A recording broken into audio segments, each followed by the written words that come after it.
Marla is a doctoral candidate in the Near and Middle Eastern Civilizations Department at the University of Toronto, where she analyses the intersection between sociology, authoritarianism, and the application of astronomical knowledge in ancient Egyptian material culture. Wow. Currently, dissertation research focuses on exploring potential explanations for the emergence of innovations related to astronomical observation by investigating their practical and ideological dimensions as vehicles to further religious, social, or political ambitions in the changing cultic and mortuary landscapes of Thebes during the New Kingdom. And her title is Ascend to the Imperishables, the Rise of Stellar Eschatology at the Dawn of State Formation. Thank you so much, Marla. Thank you very much, and hello from Canada, everyone. So when Faulkner identified a royal star religion in 1966 based on the high frequency of references made to certain asterisms in the circumpolar constellations throughout the pyramid text, he could not have imagined the diversity of evidence that would arise in the next 50 years to substantiate this realization. From astronomical alignments and sacred monuments to symbolic vocabularies, there is much to discuss. The short explanation for over 60 references to the imperishables is that they became emblematic of immortality in the royal cult because they maintained visibility every night. Ursa Minor, Ursa Major, and Draco are examples of the circumpolar constellations being the imperishable stars. Today, we will explore how the observation of luminary rhythms was expressed around the time of early state formation to clarify why stellar fixations are so prominent in royal mortuary beliefs during the Old Kingdom. So let's dive into its antecedents. So Napa Playa is a prehistoric ceremonial site where rainwater seasonally accumulated from the early Halocene to the late Neolithic. Here, 8 to 12 feet of sediment offers one of the longest sequences of Halocene occupation in the Sahara, and thus provides invaluable data on pastoral movement and culture. Towards the end of this sequence, a new group of nomads called the Ru at el Bakar people, or cattle herders, left ritualized cattle burials in the so-called Valley of Sacrifices, some of which display a north-south orientation. Now, diminished rainfall in the late Neolithic meant that very few watered refuges remained. So sites like Gilf Kabir and Napa Playa became increasingly populated by migrating groups during the summer months. To locate these water sources through the great expanse of the Sahara Desert, the northern stars were used to establish direction and navigate the arid terrain. Thus, an interest in the circumpolar constellations sprang from the practical requirement for survival. A devotion to these northern stars appears in the form of stellar alignments and orientations in the terminal Neolithic, upon the appearance of another new group, the Bunat al-Ansam, or megalithic builders, who erected about 30 complex megaliths on the western shore of the playa. Excavators confirmed that the stone circle acts as a sort of calendar. While demonstrating a clear north-south orientation, the megaliths align to the rising summer solstice to announce the arrival of the annual monsoon season. This makes the stone circle the earliest known case of megalithic astronomy to date. Now, moving our attention to the south to complex structure A, we find a series of stellar alignments. Complex structure A is the largest on the playa and is the focus of 5 megalithic alignments radiating out from the alignment stone. Arcturus was the brightest star in the northern sky, and it's a reasonable candidate for the alignments A1, A2, and A3. Each may have been built to account for the changing location of the star in the sky as it moved throughout the prehistoric sky due to precession. Alignment B2 may have lined up with Orion's belt, while B1 was likely either lined up with Sirius or A Centauri, being the 3rd brightest star in the night sky. So except for A1, it has been confirmed that all dates correlate to the dates established by evidence from the quarry where the stones originate. And judging from the burials about 20 kilometers from the playa, the nomads associated with the ceremonial center were prosperous, healthy, possessed a very strong aesthetic sense, and were interested in preserving their dead. One really interesting find is about 3 meters underneath the large alignment stone, a 3-ton sculpture was buried, and a large head-like projection was carved and positioned in a north-south orientation to parallel the axis of the Table Rock. This sculpture has been interpreted as a surrogate sacrificial cow or a proxy tomb fashioned to honor important members of the community that might have perished during dangerous migrations. Overall, this feature indicates an extraordinary level of labor organization and social complexity that was not yet present in the Nile at this time. So we can imagine a numinous experience being created in this ceremonial landscape by the reflections of the stars on the calm waters of the playa. Ultimately, the meaningful manipulation of the site through the installation of ceremonial landmarks reflects heightened social complexity, astronomical observation, advanced knowledge of cardinal directions, and the ability to mobilize labor forces to create stellar alignments. Such advancements have since prompted scholars to re-examine naphtha as a possible prelude to pre-dynastic practices, especially since the dramatic shift into hyperaridity left the playa virtually intolerable around 3500 BC. This would have caused mobility patterns. It would have forced them to adapt towards stable water sources, which could have encouraged greater interactions with communities on the Nile and encouraged nomadic groups to perhaps settle. In fact, there are various cultural parallels to indicate transference. So after this shift into hyperaridity, the same black top pottery technologies found in pastoral cultures of Naphtha, Merimna, and Khartoum later appeared in Badarian strata. So it's possible that ideologies were diffused in varying degrees along with the spread of ceramic technology. Cattle burials continue to be a feature in Nakato 1 to 2 and A group cemeteries. And from prehistoric rock carvings in the Western and Eastern desert, it is clear that cattle was indicative of personal status to the extent that cattle imagery was incorporated into iconographical repertoire of emerging elites. So the spread of the East African cattle complex and black top pottery is far-reaching in pre-dynastic times.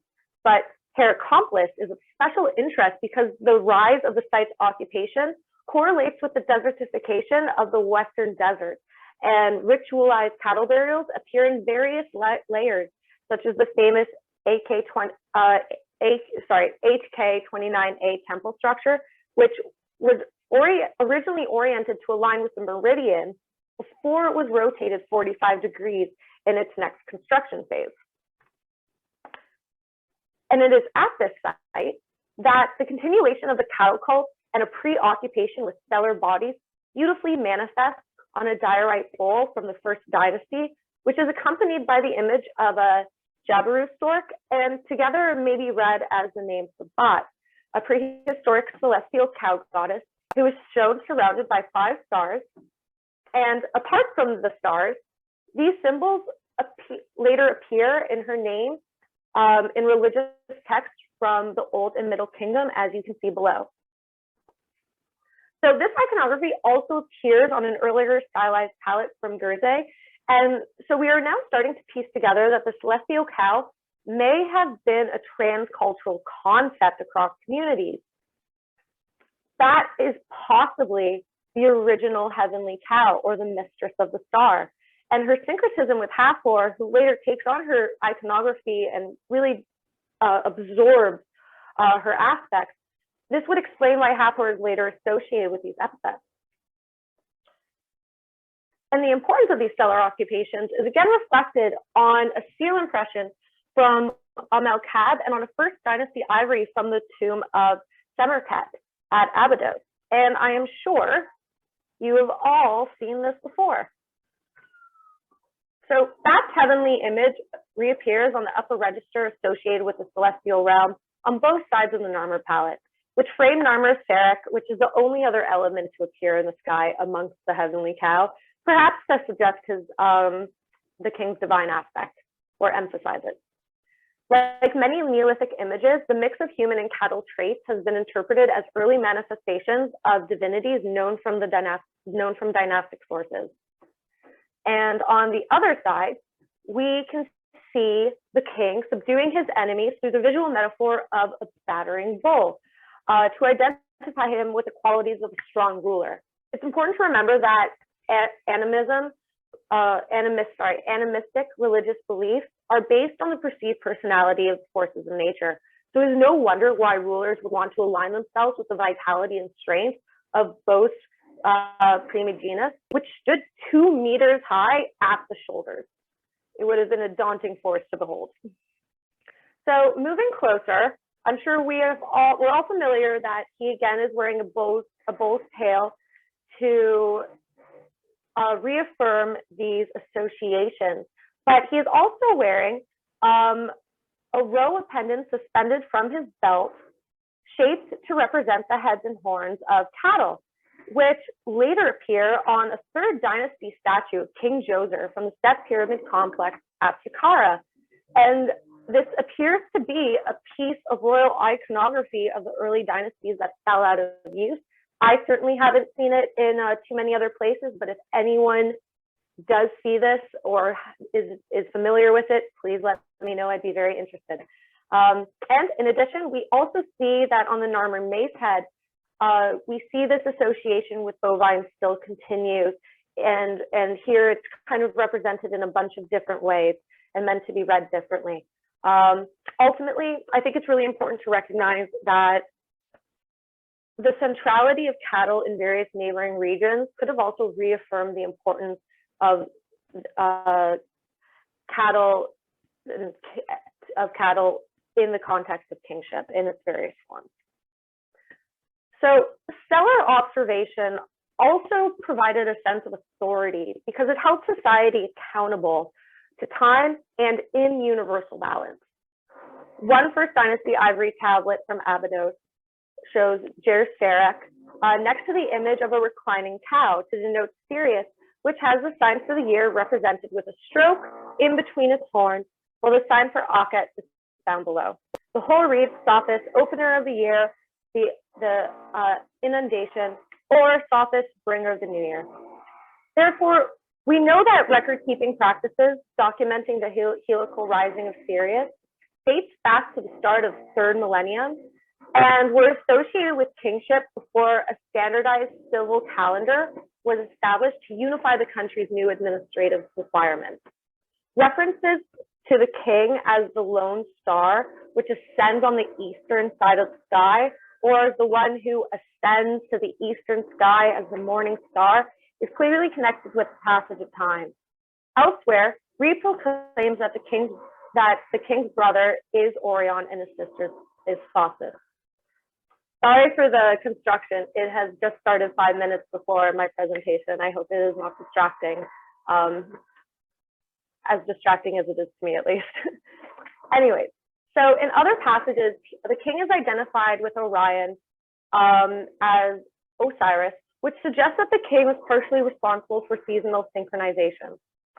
So by attuning agricultural and trading activities to the seasonal cycles found in stellar movements, the state could optimize productivity and reinforce its legitimacy by financing outward expressions of cosmic solidarity.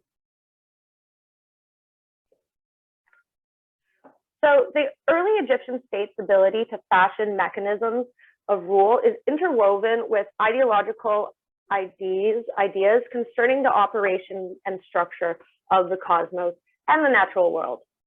The Babylonians, Neo-Assyrians, and Roman empires all institutionalized their own state calendars because they understood that by crystallizing the temporal structure of cosmic operations, calendars possess political, economic, and religious power in their ability to help manage state affairs.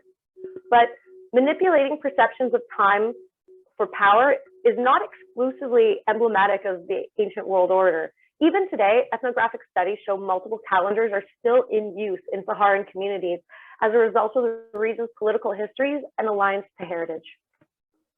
So whether we're talking about the importance of stellar observation in the context of timekeeping or in reference to the consistency of the imperishables in the northern sky, it is important. The importance of stellar observation is absolute from the royal perspective. This is why stellar motifs appear in the foundation names from across the first 3 dynasties. These names refer to donated landholdings meant to maintain the royal cult through the production and collection. They served and they served as an important economical, very important economic role during in the early state administrative apparatus. As time goes on, an adherence to the imperishables becomes more obvious in elite mortuary settings, partly in relation to technological development. During the first dynasty, the earliest known mortuary temple was built on the northern side of one of the biggest monumental mastabas in Saqqara. The same mastaba also preserved the earliest known example of a brick bench which displayed mounted Ukrainia, which intertwined elite funerary practices with cattle fixations and northern orientations. Similar webs of meaning can also be found in the pyramid text. Now, while the direction of north can roughly be determined by the course of the sun, precise alignments can only be accomplished through the circumpolar stars, as studies have shown. And as suggested by the presented foundation names, perhaps stellar preoccupations encouraged technical advancements to occur during the reign of Kasekemwe and his son, since by the time the layout of Djoser's complex was being established, methods for attaining precise alignments had been achieved.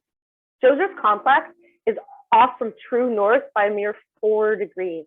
And while the tomb of his successor is off by 11 degrees, we can still see that there is a clear increase in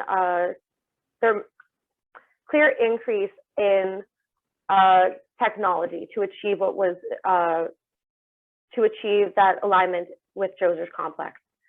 And this precision would have been accomplished during the stretching of the cord ceremony, which is attested in the Palermo stone and in the granite door jamb of Kasekemwe. During this foundation ritual, the straight lines and corner angles would be demarked in accordance with the azimuths and declinations of circumpolar stars using either the simultaneous transit method or Petrie's pole star method.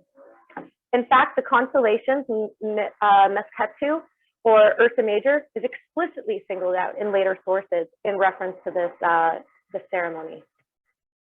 And here we can see it's also repeated in later times during the Old Kingdom. So Djoser's funerary complex is probably the most obvious demonstration of the royal star religion. In the center of this massive complex, a shaft descends to a burial chamber with a ceiling adorned with rows of 5 pointed stars in low relief. Viewed from this burial chamber, the pyramid's entrance passageway opens north and would resemble a large ramp which pointed towards the circumpolar stars, thereby supplying a type of vehicle to ascend to the imperishables.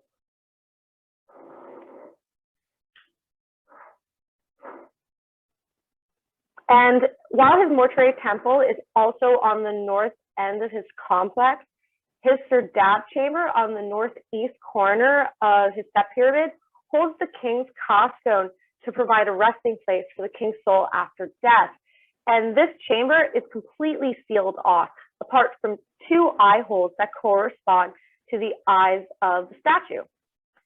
And astonishingly enough, the triangulated azimuths correlate to the circumpolar coordinates in the night sky around 2600 BC, when extended from the statue's gaze. The coordinates for 412 and 420 correspond to Dubhe in Ursa Major and Koshad in Ursa Minor. Since the pyramid text explicitly references a staircase leading the king to the sky's ox and other asterisms, there can be no question that this complex was designed with the royal star religion in mind. And it is probably no coincidence that Djoser's architect, Imhotep, held the title greatest of observers. So unfortunately, a lot of nonsense has been written on the subject of the pyramids and the stars. So I proceed with the utmost care here, just based on evidence from studies done by archaeoastronomers. By the 4th dynasty, alignment methods had been perfected to 3/60th of a degree, as evidenced by Khufu's Great Pyramid. And although pyramids were built as a physical embodiment of Re's solar power, the royal star religion is preserved in stellar alignments found in the upper and lower air shafts, which ascend to stars within asterisms that are all heavily referenced in the pyramid text. The angle of the northern shaft averages to 31.12 degrees and points to Subin in the Draco constellation. And on the south side, the average angle of 44.5 degrees points to Orion's belt. Now, both shafts ascending from the Queen's chamber share a common angle of 38.5 degrees, which carries out in alignment to Sirius on the south and to Koshab on the north. Since Koshab was one of the stars that Djoser's Ka statue gazed at from his serdab, Koshab takes on a heightened significance as an exact possible destination for the king's soul. The sloping aspects of these conduits refute any possibility that they were used for practical observation, leaving only a symbolic function. The termination of the shaft, while still in the nucleus of the pyramid, also warrants a symbolic interpretation that could be found in the pyramid text, interpreted in the pyramid text as a gate of firmament, which the king must pass through to continue his journey towards the immortal plane located within the circumpolar stars. Some of these quotes are quite convincing. The doors of the sky are open for you. The doors of the firmament are thrown open for you. The mooring post cries for you. The sunfolk call to you. The imperishable stars wait on you. And then another passage reads, I will cross to that side on which are the imperishable stars that I may be among them. So due to the rise of the solar cult, the north-south orientation of mortuary complexes and pyramids are abandoned and replaced with an east-west orientation to mimic the sun's journey of rebirth across the sky. Proper orientations, though, to any cardinal direction first requires that a northern direction be established. So the same technology and astronomical observation practices would have been continued by the priestly class. One archive discovered in Nefer-ir-Kare's pyramid temple from the 5th dynasty lists that one priestly duty involves spending days and nights on the roof, while the Sun Temple of Yusarkov and Nefer-ir-Kare both reference a supervisor of observation for Re, which has been interpreted in the light of astronomical observations. So to sum up, practical demands for navigational, agricultural, and timekeeping knowledge serves as a catalyst for diligent sky watching routines. And the importance of these practices and the application of astronomical knowledge manifests as stellar beliefs in the royal mortuary cult. Although these beliefs formed alongside the East African cattle complex during Egypt's cultural ethnogenesis, they did not endure in its totality.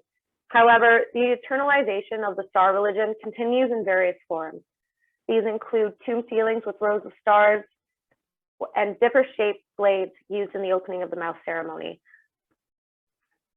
And we also find new expressions such as star tables, which was so wonderfully discussed earlier today. Ultimately, this shift from stellar to solar prominence still represents two expressions of Egypt's fluid and cohesive worldview, both experiencing fluctuating waves of popularity and expression. Simultaneous references to stellar and solar cycles in the pyramid text exemplifies this fluidity and poetically mirrors nature. And this concludes my presentation. Thank you, and I hope you all enjoyed my research. Thank you so much, Marla. That was absolutely wonderful. It's, again, it seems to be a theme with the presentations I'm chairing for. It's something I know absolutely nothing about beyond Stargate, so I'm really glad you mentioned the slightly less versions. Do we have any questions from the room, please? Kathy has one, if we could take the mic over, please. If you can't hear Marla, do let us know. Can you hear me? Yes, I can. Perfect. So I've looked a little into Bacrania, but I have never kind of made that association with anything to do, with stellar research or anything. So it's a really interesting perspective. But what I picked up on when you were talking is about the iconography of the Bacrania, and it's the Egyptian Bacrania.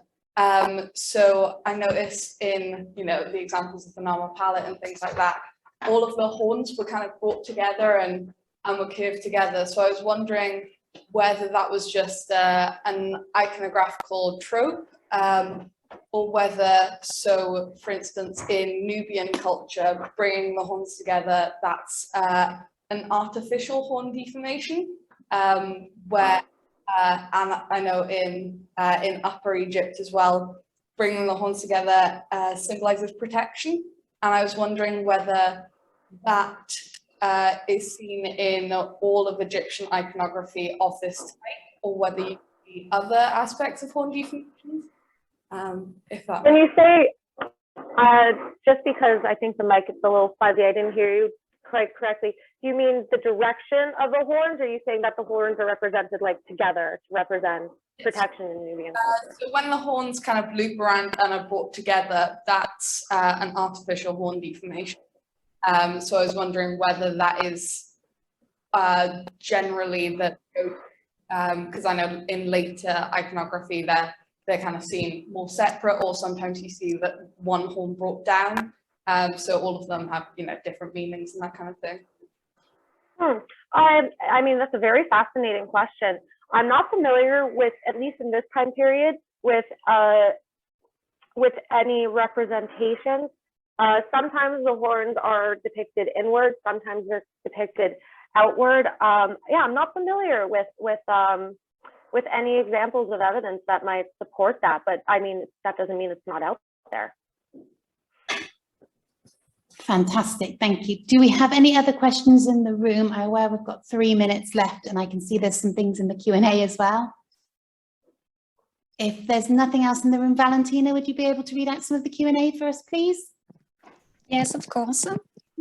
Thank you so much, Marla. It was really, really fascinating. The first question is, whilst later the stone circle megaliths on Britain European cultures also shows calendar, functioning, seasoning, but not for water sourcing for survival, have you looked at other comparisons or similarities? Yes, Marie, I certainly have. In Britain, water is not, it's much more readily available than it is in the Western desert. So I don't think water would have been the top priority, but archaeoastronomy is absolutely a passion of mine. So I make it a priority to educate myself on what different cultures are doing around the world. For instance, there's this absolutely wonderful site in Ireland that predates the pyramids. It's a 3100 BC, and the name is escaping my mind, of course, when I want to say it, but around a summer solstice, a beam of light shoots down the tomb and illuminates the back of the tomb. And I think it's a communal tomb, at least for some elite members of Irish society. And you don't really hear a lot about Ireland in relation to archaeoastronomy. So I just think that's a really interesting thing. So yes, yes, there are lots of similar, all ancient cultures do this in some way or another. It's not just, I'm not saying that just the Egyptians are these astronomical geniuses. There are so many cultures that have already also done absolutely amazing things. Thank you so much. We have just 1 minute left, so maybe one last question.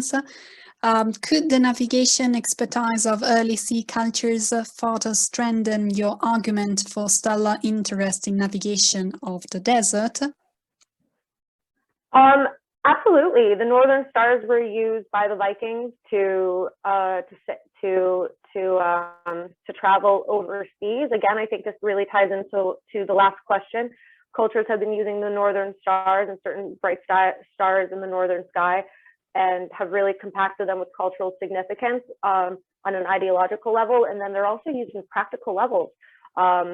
So yes, ultimately, I think it does strengthen my argument. Thank you so much. May I ask you to answer the other couple of questions in the Q&A by writing your answer? Thank you so much again. Thank you so much. It was a pleasure.